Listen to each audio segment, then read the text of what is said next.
Everyone, আশা করি সবাই ভালো আছো। তো আজকে অফিস থেকে ফেরার পর খুব বেশি টায়ার্ড হয়ে আছি, কিন্তু উপায় নেই, মেয়েকে টাইম দিতে হবে। সারাদিন আমার জন্য ওয়েট করে থাকে। তো চলো দেখি মেয়ে কি করছে। এই যে মেয়ে খেলাধুলা করছে। ওই যে কি করছো মা, কি করছো? এটা কার? এটা কার? পাপা।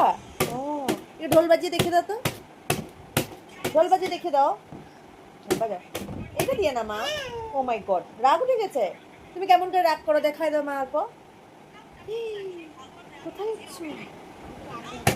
তো এরকম করেই অফিস থেকে ফেরার পরে ও আমার সঙ্গে খেলাধুলা করে, ওর নিজের জিনিসগুলো নিয়ে। আর এই যে চেয়ারটার খুব প্রিয়, চেয়ারটার মধ্যে উঠে সারাদিন বসে খেলাধুলা। এই যে এখন বসে আছে ঢোলের উপরে। হেসে দাও একটু, হেসে দাও, দাঁড়াও। হ্যাঁ, ওয়াও ওয়াও, তুমি গ্যালারিতে বসেছো। এই যে ধনু বসেছে চেয়ারের উপরে, ওর ঢোল নিয়ে তার উপরে বসেছে। তো এই যে গ্যালারিতে বসেছে, ওয়া খেলাধুলা করে ও। আর 1-1.5 ঘন্টা আমি ওকে দেই, তারপর আবার রান্না করতে চলে যাই। তো এই যে দেখো, ওয়াও বসে গেছে বাবা। বাবা, ও খুব খুশি। বাবারে বাবা।